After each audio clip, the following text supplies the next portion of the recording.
During these past several weeks, we have profiled a number of courageous individuals, including pastors, political leaders, educators, and people from the pew who have responded to God's call to take a stand.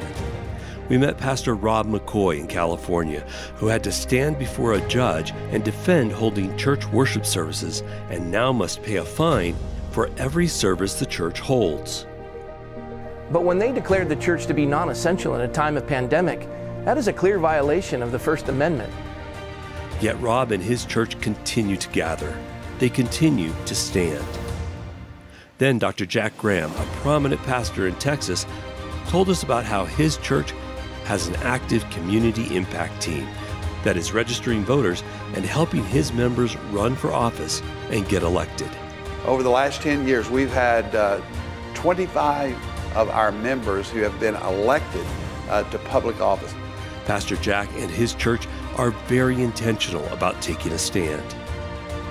We also witnessed the heartbreaking story of Scott Carpenter, whose family business went up in the flames of the Kenosha, Wisconsin riots. Yet we also learned from Scott how a Christ follower should respond. No justice, no peace! Their chant is no justice, no peace. And that's where I thought no Jesus, no peace was an important message to spread. Scott Carpenter took a compassionate stand. And we heard from Giuliana in Colorado, whose passion for the unborn prompted her to lead the fight for a ballot measure to protect them. We cannot remain silent anymore. The cry of those babies in the womb when they feel excruciating pain cannot be just disregarded. Giuliana is taking a stand. Then Pastor Gary Least in Nevada told us about his governor who allows crowds to gather in casinos but not in churches. Pastor Gary's principled stand resulted in a case that went all the way to the Supreme Court. The church is a stabilizing entity within any social or any cultural context. And so to reduce that or minimize that is very, very dangerous for the whole. With their First Amendment freedom on the line, Pastor Gary and his church made a stand. Next, we learned of a courageous educator in Texas, Carol Ayala, who was asked to implement radical LGBT indoctrination in the public schools. But she pushed back and leads an army of parents who oppose the sexual insanity being forced on our children. And it turns out if you want to protect children, you have to support those who are willing to do it. So I would say vote from the very top of the presidency all the way down from the White House to the State House to the schoolhouse. Carol and those parents are taking a stand.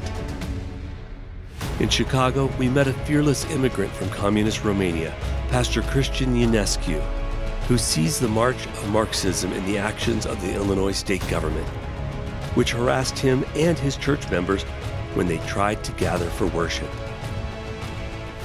Never fit the narrative of a corrupt, hostile government.